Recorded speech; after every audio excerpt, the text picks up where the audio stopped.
हमने नहीं की है।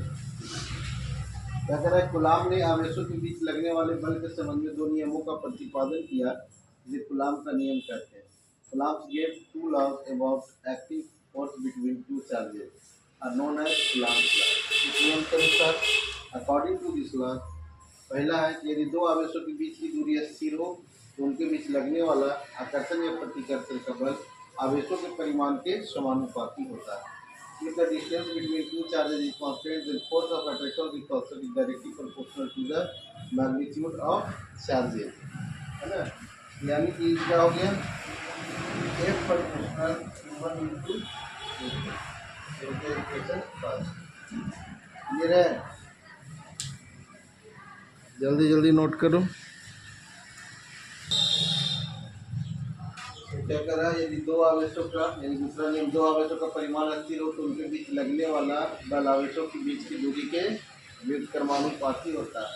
If the magnitude of two charges are constant, then force acting on charges is inversely proportional to the square of distance between them। Clear है, यानी कि F proportional 1/r square equation तो कर लेंगे, है ना।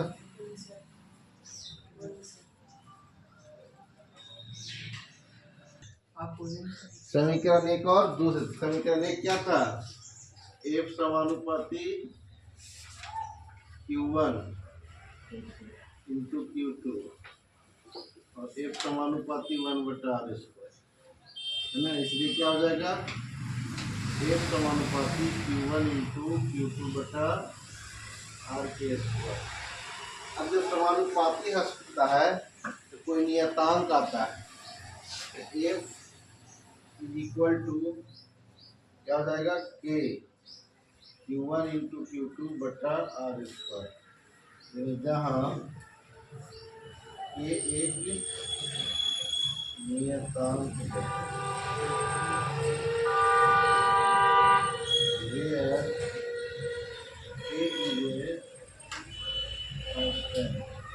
ये क्या है, नियतांक।